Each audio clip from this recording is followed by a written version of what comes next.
Di tengah tahun-tahun penuh peperangan, cinta Angalin dan Vanus baru saja mulai tumbuh sebelum akhirnya harus berakhir begitu cepat. Pada hari menerima surat panggilan wajib militer, Vanus memberanikan diri mengungkapkan perasaan yang selama ini ia pendam kepada gadis yang dicintainya. Namun, karena Angalin adalah gadis yang berhati-hati dan belum benar-benar memahami perasaannya sendiri, ia hanya memberikan sebuah janji. Ia akan menunggu Vanus selama 5 tahun, hingga perang berakhir, untuk memberikan jawaban terakhirnya. Cinta pertama yang bahkan belum sempat memiliki nama itu, terpaksa dikesampingkan oleh kenyataan pahit ketika tentara Jepang datang dan menduduki pelabuhan Ngayang berada tepat di sebelah rumahnya. Suatu hari, karena penasaran ingin mengetahui situasi di sana, Angalin berenang menuju kawasan militer dan tanpa sengaja muncul ke permukaan tepat di hadapan Kobori, seorang perwira muda Jepang. Kemunculan tiba-tiba seorang gadis cantik dari dalam air membuat Kobori terpana dan bahkan sempat menggoda Angalin. Menyadari bahaya jika dirinya sampai jatuh ke tangan musuh, Angalin langsung menghentakkan kakinya ke air hingga air terciprat ke wajah Kobori. Saat Kobori masih sibuk mengusap matanya, Angalin segera menyelam dan melarikan diri. Namun sebelum benar-benar menghilang, ia sempat menoleh dan tersenyum lembut ketika melihat wajah Kobori yang belepotan lendir. Senyuman itu membuat Kobori langsung jatuh cinta pada pandangan pertama. Takdir kembali mempertemukan mereka ketika Angalin pergi ke pasar bersama ibunya dan berpapasan dengan Kobori. Melihat warga setempat bersikeras tidak mau menjual bahan makanan kepada tentara Jepang, Kobori dengan antusias meminta bantuan Angalin, tetapi ia justru mendapat penolakan tegas. Masalah belum selesai sampai di situ. Keesokan paginya, pelabuhan mendadak gempar karena kabar bahwa tentara Jepang akan menghukum mati 2 warga secara terbuka sebagai peringatan bagi yang lain. Meski dilarang oleh ibunya, Angalin bergegas ke sana, dan dengan pedih menyadari bahwa 2 pamannya yang sangat dekat dengannya, sedang diikat erat pada tiang kayu, tubuh mereka lemas setelah semalaman ditahan. Orang yang keluar dan memberikan perintah dingin itu tak lain adalah Kobori. Tidak sanggup melihat keluarganya menghadapi hukuman berat, Angalin menerobos di tengah todongan senjata untuk menghentikannya. Para tentara Jepang segera berusaha menahannya, tetapi Angalin seperti kehilangan kendali. Ia dengan lantang mengecam tindakan sewenang-wenang tentara pendudukan dan menyatakan bahwa mereka suatu hari akan membayar semua perbuatannya. Menghadapi perlawanan keras tersebut, Kobori tetap memasang wajah dingin. Ia tidak berdebat dan juga tidak menarik kembali perintahnya. Namun secara mengejutkan, ia diam-diam memaafkan sikap kurang ajang Angalin. Tak lama kemudian, kedua pamannya juga dibebaskan. Keluarga Angalin baru mengetahui bahwa kedua pria itu sebenarnya adalah anggota gerakan bawah tanah yang malam sebelumnya menyusup ke pelabuhan, tetapi tertangkap. Tindakan nekat Angalin ternyata menjadi penyelamat mereka pada saat yang paling genting. Belum selesai satu masalah, masalah lain kembali datang. Keesokan paginya, Angalin terbangun karena mendengar suara gaduh dan suara barang-barang dirusak di kebun pisang. Sekelompok tentara Jepang yang mabuk seenaknya merusak milik keluarganya. Marah besar, Angalin keluar dan menarik seorang tentara yang sedang memanjat pohon kelapa, lalu mengusir mereka semua. Ketika para tentara mulai bertindak kurang ajar dan mengelilinginya sambil mengejek, terdengar sebuah teriakan keras. Kobori muncul, ia dengan tegas menghukum anak buahnya, lalu berbalik dan membungkuk meminta maaf kepada Angalin. Ia menegaskan bahwa pasukannya memiliki disiplin yang ketat dan tidak ada pengecualian. Untuk membuktikan ucapannya, Kobori memanggil warga desa ke pelabuhan dan memaksa para tentara yang bersalah meminta maaf sebelum menjalani hukuman memakan pisang sampai kelelahan. Awalnya, Angalin mengira semua itu hanya pertunjukan murahan untuk mengambil hati rakyat. Namun ketika melihat Kobori dengan dingin memaksa anak buahnya menjalani hukuman di hadapan sorakan warga, ia mulai terkejut. Ketika menyadari hukuman tersebut telah berubah menjadi tindakan penyiksaan yang tidak manusiawi, Angalin tidak tahan dan maju meminta Kobori menghentikannya. Baginya, yang dibutuhkan adalah keadilan, bukan penyiksaan. Meski Angalin pergi dengan marah dan membuat ibunya cemas, jauh di dalam hatinya, pandangannya terhadap letnan yang dingin itu mulai berubah. Malam itu, saat sedang berpatroli melewati rumah Angalin, alunan lembut alat musik Kim terdengar di tengah malam yang sunyi dan membuat Kobori menghentikan langkahnya. Untuk pertama kalinya, ia melihat sisi Angalin yang benar-benar berbeda. Gadis yang biasanya keras dan penuh duri itu, kini tampak sebagai seorang perempuan muda yang tenang, dengan kecantikan damai yang begitu langka di tengah kekacauan perang. Kobori berdiri terpaku menikmati alunan musik tersebut, hingga tanpa sengaja kakinya menyenggol sesuatu dan menimbulkan suara. Mendengar suara aneh, Angalin segera mengambil sebatang kayu dan berlari keluar untuk berjaga-jaga. Melihat gadis itu marah, Kobori buru-buru mengangkat tangannya meminta maaf dan menjelaskan bahwa ia hanya terpaku pada suara musiknya, hingga tanpa sadar mendekat. Tepat saat itu, ia menundukkan tubuhnya. Dalam kegelapan yang samar, ketika melihat perwira musuh itu tiba-tiba membungkuk, naluri bertahan hidup dan trauma perang dalam diri Angalin langsung memicu refleks pertahanan. Ia dengan polos mengira Kobori sedang membungkuk untuk melakukan sesuatu yang tidak senonoh atau mengambil senjata untuk menyerangnya. Dalam sekejap, didorong rasa takut sekaligus kebencian terhadap penjajah, Angalin tanpa berpikir panjang mengayunkan batang kayu dan menghantam kepala Kobori. Terdengar bunyi benturan keras. Darah mulai mengalir dari dahinya dan membasahi wajahnya. Namun saat Kobori mengangkat kepalanya, tangannya yang gemetar ternyata tidak sedang memegang senjata. Ia hanya mengambil topi perwiranya yang tanpa sengaja terjatuh ke tanah. Tatapan Kobori kepada Angalin sama sekali tidak dipenuhi kemarahan, melainkan hanya keterkejutan dan rasa terluka. Angalin terdiam. Melihat darah segar yang mengalir di wajah Kobori, keterkejutan dan penyesalan perlahan memenuhi pikirannya. Ia sadar bahwa karena kebencian dan prasangka, dirinya baru saja melukai seseorang yang sebenarnya hanya terpesona oleh alunan musiknya. Rasa malu, bersalah, dan sedikit perasaan aneh mulai bercampur, membawa hubungan mereka ke dalam keheningan yang menyesakkan di tengah malam. Kepulangan nenek Angalin setelah menjalani pemeriksaan kesehatan membuat suasana keluarga sedikit lebih ringan, tetapi kehadiran Kobori justru menciptakan kecanggungan. Meski tidak terlalu menyukai tentara Jepang, Ibu Angalin tetap terpaksa menerima kedatangan perwira muda tersebut. Mengetahui nenek Angalin sedang menderita malaria di tengah keterbatasan fasilitas kesehatan, Kobori segera mengirim petugas medis untuk memeriksanya. Saat Angalin sibuk di dapur menyiapkan obat, sebuah kejadian tak terduga terjadi. Ia digigit kalajengking. Mendengar teriakannya karena kesakitan, Kobori langsung berlari menghampirinya. Dalam kepanikan, Angalin terjatuh ke dalam pelukannya. Meski sempat gugup, Kobori segera membunuh hewan berbisa itu, dan dengan penuh perhatian merawat luka Angalin. Sikap lembut tersebut, membuat Angalin kembali diliputi penyesalan atas kebenciannya selama ini. Ia segera meminta maaf, tetapi Kobori hanya dengan lembut mengabaikannya dan justru menganggap semua kesalahan berasal dari dirinya sendiri. Sikap pemaaf Kobori perlahan menumbuhkan perasaan lembut di hati Angalin, tetapi ia segera menekannya dan mengingatkan dirinya sendiri bahwa ada batas yang tidak boleh ia lewati. Ironisnya, kedua paman Angalin justru memutuskan untuk memanfaatkan kebaikan Kobori yang malam itu akan kembali untuk melakukan pemeriksaan, demi melancarkan penyergapan di kebun pisang. Bagi mereka, itu bukan hanya sebuah misi rahasia, tetapi juga cara untuk membalas segala tekanan yang selama ini dilakukan oleh pasukan penjajah. Setelah mendengar rencana tersebut, Angalin sama sekali tidak merasa senang. Sebaliknya, rasa cemas justru muncul di dalam hatinya.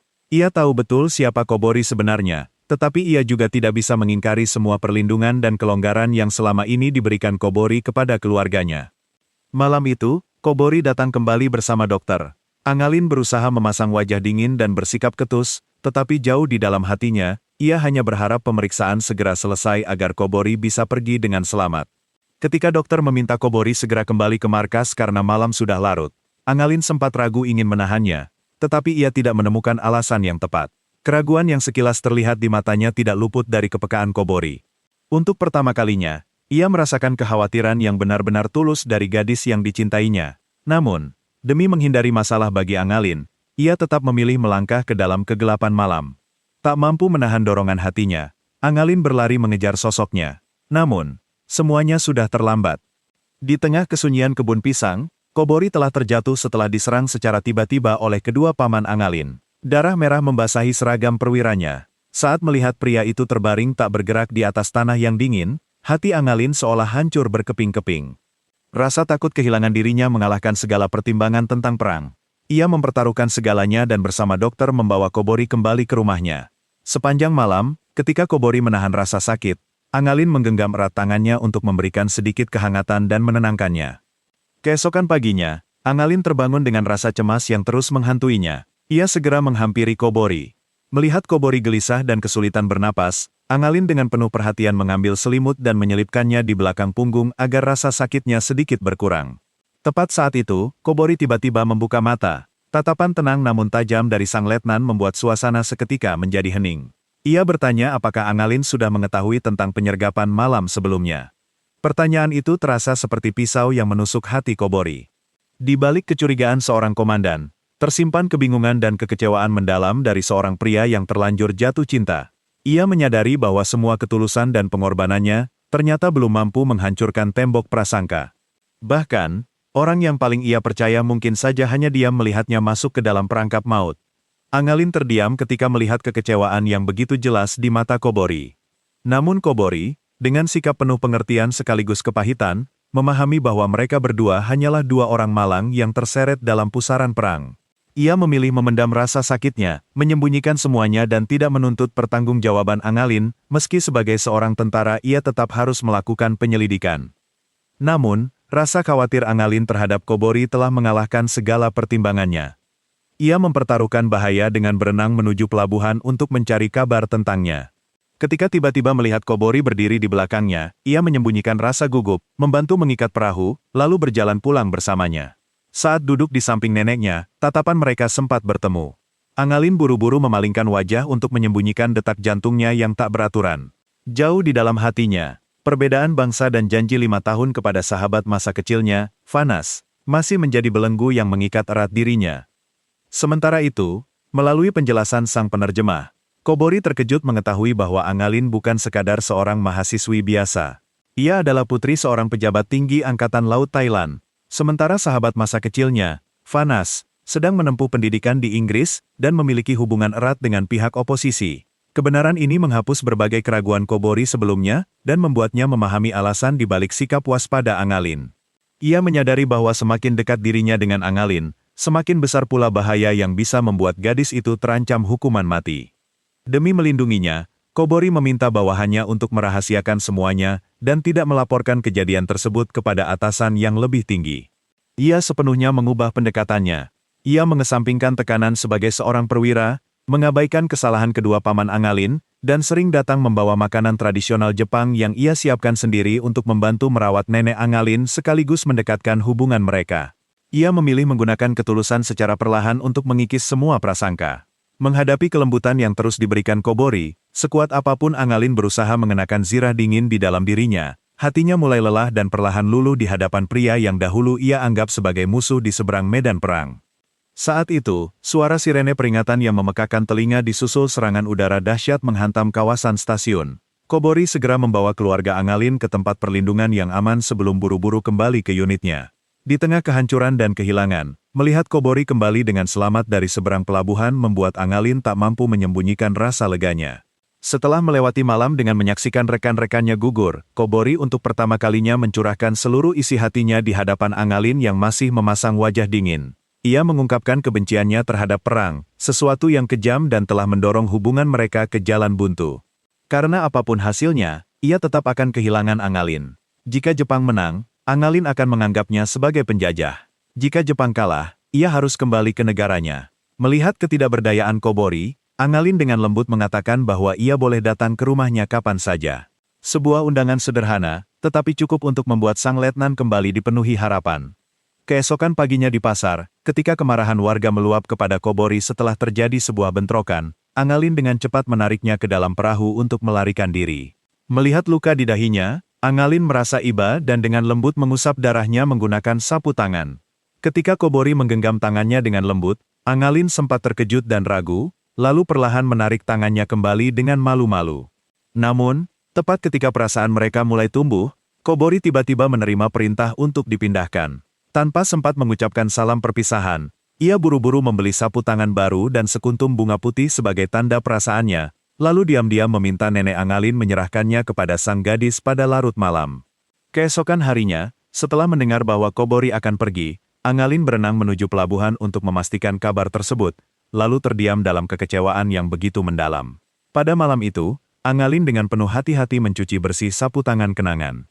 Kobori tiba-tiba muncul. Menyadari bahwa Angalin sedang mandi, ia merasa sungkan lalu segera keluar, tak lupa meninggalkan candaan manis, bahwa hanya dengan melihat wajahnya saja sudah membuatnya bahagia. Kedamaian itu tak berlangsung lama, sebelum serangan udara berikutnya kembali menghancurkan suasana. Setelah kembali dari bunker perlindungan menuju ruang tamu, Angalin dengan waspada menggenggam benda untuk melindungi diri ketika menyadari ada orang asing di sana. Ternyata dia adalah Michael, salah satu tokoh penting dari pihak oposisi yang sedang bersembunyi. Tak tega membiarkannya dalam bahaya, Angalin menyembunyikannya di kamar tidur. Tepat saat itu, pasukan Jepang yang dipimpin langsung oleh Kobori datang untuk melakukan penggeledahan. Begitu memasuki kamar tidur Angalin, dengan kepekaan seorang perwira, Kobori langsung menyadari bahwa ada seseorang yang bersembunyi di dalam lemari pakaian. Namun, ia hanya melontarkan sindiran kepada orang yang menyembunyikan wajah di balik rok perempuan, lalu berbalik dan pergi, sengaja mengabaikan pelanggaran tersebut demi melindungi Angalin. Malam harinya, ketika Angalin diam-diam membawa Michael ke rumah pamannya, Michael melontarkan pertanyaan yang membuat wajah Angalin memerah lalu buru-buru pergi. Apakah Kobori sengaja membiarkan semuanya karena sebenarnya dia sudah terlalu mencintainya? Tindakan Kobori yang melindunginya membuat sang perwira berada dalam posisi serba salah, hingga akhirnya ia terpaksa mengajukan permohonan untuk dipindahkan ke tempat lain. Namun, saat Angalin baru saja mengantar Michael ke rumah pamannya, Kobori sudah berdiri menunggunya.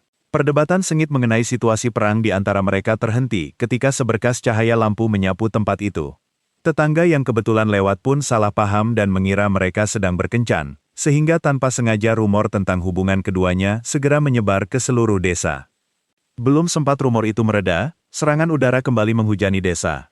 Di tengah hujan bom, Kobori menggunakan tubuhnya sendiri untuk melindungi Angalin. Sebuah bom meledak di dekat mereka dan membuat Kobori pingsan hingga tubuhnya jatuh menimpa Angalin.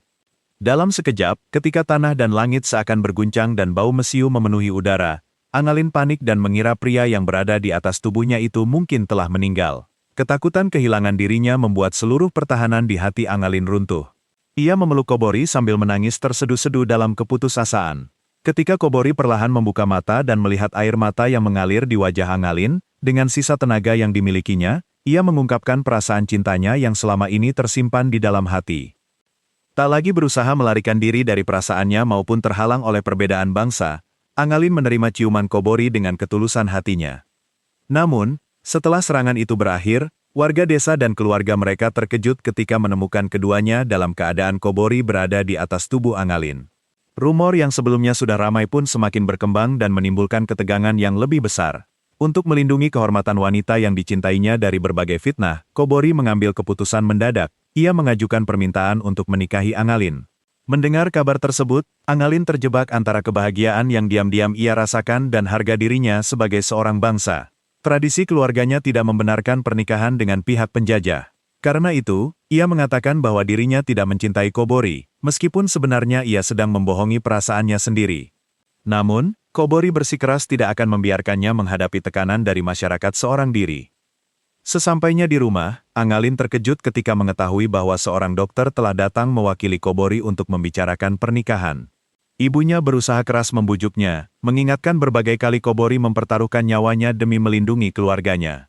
Di pihak militer Jepang, pernikahan tersebut dianggap sebagai langkah politik yang sempurna untuk mempererat hubungan dengan ayah Angalin, yang merupakan seorang perwira tinggi.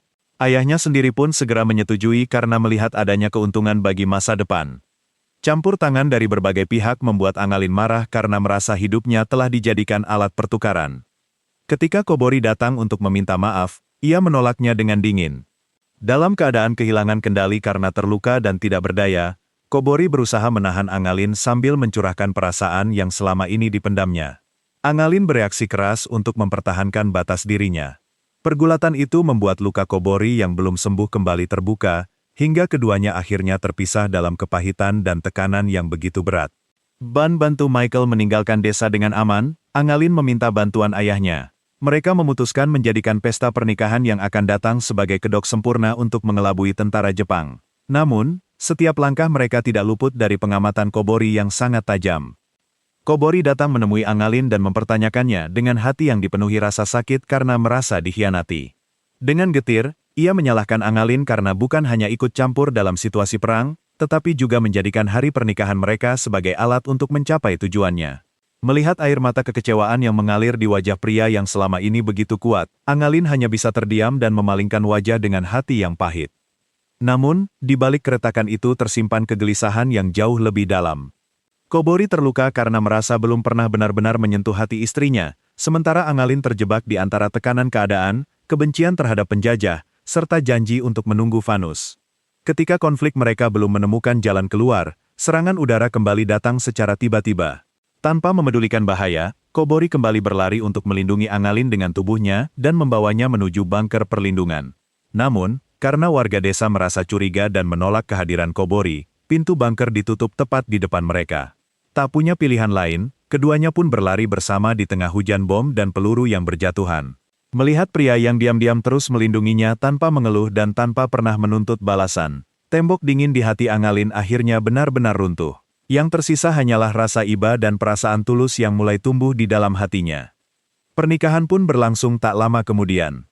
Kobori menyambutnya dengan penuh kebahagiaan, sementara sang pengantin wanita masih tenggelam dalam pikiran dan perasaan yang berantakan. Menghormati batasan istrinya, Kobori memilih tidur terpisah setiap malam. Namun, pada suatu malam ketika dirinya sedang mabuk berat, ia melewati batas yang selama ini ia tetapkan sendiri. Setelah itu, Angalin mengetahui bahwa dirinya sedang mengandung. Kobori dipenuhi kebahagiaan. Ia bahkan sibuk merapikan setiap sudut rumah agar Angalin tidak sampai terpeleset.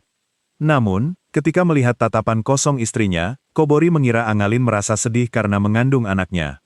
Ia pun segera menenangkan Angalin dan berkata bahwa jika Angalin tidak menginginkan anak itu, ia akan membesarkannya seorang diri dan memberikan seluruh kasih sayangnya kepada sang anak, sama seperti kasih sayangnya kepada Angalin. Pengakuan tulus itu membuat Angalin meneteskan air mata. Hari-hari berikutnya, Kobori bahkan memindahkan pekerjaannya menggambar kapal ke rumah, mengambil alih semua pekerjaan berat, dan membangun kamar mandi rieng khusus untuk Angalin dengan tangannya sendiri. Perhatian dan ketekunannya perlahan membuat kehidupan rumah tangga mereka menjadi semakin hangat. Keduanya diam-diam berharap perang segera berakhir agar mereka bisa kembali ke Jepang. Namun, kedamaian singkat itu kembali hancur oleh sebuah surat dari Vanus, sahabat masa kecil Angalin, yang memberitahukan bahwa ia akan segera kembali untuk menjemputnya. Di satu sisi ada suami yang begitu perhatian dan anak yang sedang tumbuh di dalam kandungannya, sementara di sisi lain ada kenangan masa muda yang belum pernah benar-benar berakhir. Angalin pun jatuh dalam kebingungan yang mendalam. Sebelum sempat menemukan jawabannya, Vanus justru ditangkap oleh tentara Jepang. Karena ingin mengetahui kemana sebenarnya hati istrinya berpihak, Kobori tidak mempersulit keadaan dan justru diam-diam melindungi Vanus. Keesokan paginya, Kobori kembali dan memberitahu bahwa ia akan segera pergi jauh. Ia juga memberitahu Angalin bahwa Vanus sedang ditahan. Kini, masa depan sahabat lamanya sepenuhnya berada di tangan suaminya. Dalam keadaan sangat panik dan putus asa, Angalin melontarkan ancaman pahit bahwa jika sesuatu terjadi pada Vanus, ia akan mengakhiri hidup anak mereka yang belum lahir. Namun, baru saja berbalik pergi, beban mental dan kepanikan membuat langkahnya goyah hingga ia terpeleset dan jatuh. Kobori dengan sigap berlari untuk menangkapnya. Pada saat itu, hati Kobori seakan diremas dengan kejam. Kemarahannya akibat ucapan Angalin seketika lenyap, digantikan oleh ketakutan luar biasa bahwa ia akan kehilangan istri yang dicintainya lebih dari dirinya sendiri, sekaligus anak mereka yang bahkan belum sempat lahir. Jatuhnya Angalin di tangga bukan hanya membuat Kobori panik, tetapi juga menjadi pukulan telak bagi harga dirinya sebagai seorang letnan. Melihat wanita yang dicintainya terbaring tak sadarkan diri, seluruh harapan dalam dirinya seolah runtuh. Dengan getir, ia merasa bahwa sebanyak apapun ia mengorbankan dirinya, di hati Angalin, dirinya tidak pernah dan tidak akan pernah bisa menandingi cinta pertamanya. Bagi Kobori, rasa sakit yang paling dalam bukanlah kenyataan bahwa Angalin pernah memberikan masa mudanya kepada orang lain, melainkan kepahitan saat menyadari bahwa ia telah memberikan seluruh hati dan jiwanya kepada seseorang yang tidak pernah menjadikannya pilihan utama. Di sisi lain, ketidakhadiran Kobori perlahan membuat Angalin kembali pada kenyataan. Selama Kobori berada di sisinya, perhatian dan kasih sayang yang diberikannya terasa begitu biasa. Namun ketika rumah itu menjadi sepi, barulah Angalin tersadar betapa terbiasanya ia dengan kehadiran Kobori. Hatinya tak bisa lagi terus membohongi dirinya sendiri. Angalin memutuskan berganti pakaian untuk mencari suaminya, tetapi Kobori, dalam kekecewaan yang telah lama dipendam, justru sengaja menghindarinya. Dalam perjalanan pulang dengan diam-diam, Angalin tanpa sengaja bertemu kembali dengan Vanus. Pertemuan antara dua sahabat lama itu awalnya hanya tampak seperti sebuah salam untuk mengakhiri masa lalu. Namun, Kobori ternyata melihat semuanya dari kejauhan. Pemandangan itu seakan kembali menancapkan luka di hati sang perwira, sekaligus membenarkan ketakutan terbesar dalam dirinya. Ia tidak mendekat untuk bertanya, juga tidak ingin memaksa wanita yang dicintainya berada dalam pilihan yang sulit. Kobori hanya berbalik dan pergi dalam diam. Ia memilih melepaskan, karena percaya bahwa mencintai seseorang dengan tulus terkadang berarti mengembalikan kebebasan kepadanya. Namun, Kobori sama sekali tidak tahu bahwa pertemuan itu justru merupakan perpisahan terakhir Angalin dengan masa lalunya. Kepada Vanus, Angalin terus terang mengatakan bahwa kini ia telah menjadi istri orang lain dan memilih mengesampingkan semua kenangan masa muda demi Tronfen menjalani kehidupan bersama Kobori. Setelah simpul terakhir dalam hatinya terurai, Angalin segera berlari mencari suaminya untuk mengungkapkan perasaan yang selama ini sengaja ia pendam. Dari pesan salah satu rekannya, ia mengetahui bahwa Kobori telah menuju stasiun, tempat baru saja terjadi pertempuran sengit. Dengan sekuat tenaga Angalin berlari ke sana. Namun, yang terlihat di hadapannya hanyalah reruntuhan, kehancuran, dan asap mesiu yang memenuhi udara. Setelah panik mencari ke sana kemari, Angalin akhirnya terjatuh lemas ketika melihat Kobori terbaring di tengah hujan peluru, tubuhnya penuh luka dan napasnya tinggal tersengal-sengal. Tanpa peduli pada suara ledakan yang memekakan telinga dan reruntuhan yang masih mengepulkan asap, Angalin berlari seolah kehilangan akal menuju suaminya yang terbaring di atas tanah yang dingin. Saat melihat wanita yang dicintainya rela mempertaruhkan nyawa, menerobos hujan peluru hanya demi menyentuh dirinya, Kobori yang berada dalam kondisi setengah sadar, akhirnya menyadari sesuatu. Ia terkejut mengetahui bahwa sikap dingin Angalin selama ini bukanlah penolakan dari orang yang membencinya, melainkan hanya dinding rapuh dari hati yang sebenarnya tidak pernah berpaling darinya. Angalin memeluknya erat sambil menangis terseduh-seduh, dan mengakui bahwa ia telah jatuh cinta kepadanya sejak pandangan pertama. Ia sangat menyesal karena telah menyia-nyiakan begitu banyak waktu berharga hanya karena prasangka dan harga diri yang tidak semestinya. Menyadari bahwa waktunya mungkin tidak akan lama lagi, Kobori tidak menyalahkannya sedikit pun. Dengan sisa tenaga yang dimilikinya, ia mengusap air mata istrinya dan berbisik agar Angalin menjalani hidup dengan baik serta membesarkan kehidupan kecil yang sedang tumbuh di dalam kandungannya. Di antara batas hidup dan mati, Angalin dengan suara bergetar berjanji bahwa di kehidupan berikutnya pun ia tetap ingin menjadi istrinya. Kobori mengembuskan napas terakhir dengan sebuah ciuman yang menjadi ungkapan terakhir seluruh cinta istrinya, lalu memejamkan mata dengan senyum puas di tengah pelukan Angalin yang berusaha mati-matian mempertahankannya. Waktu terus berlalu, dan perang akhirnya berakhir. Anak yang berada di dalam kandungan Angalin tumbuh semakin besar. Setiap hari, ia selalu bercerita kepada anaknya tentang sang ayah yang heroik, seorang pria yang mempertaruhkan nyawanya demi melindungi dan mencintai ibu serta anaknya hingga akhir hayat. Meski penyesalan atas waktu yang pernah ia sia-siakan terkadang masih terasa menyakitkan, Angalin tetap tersenyum dan percaya bahwa di suatu tempat yang berbeda, jiwa Kobori akan selalu mengawasi dan memeluk keluarga kecil mereka.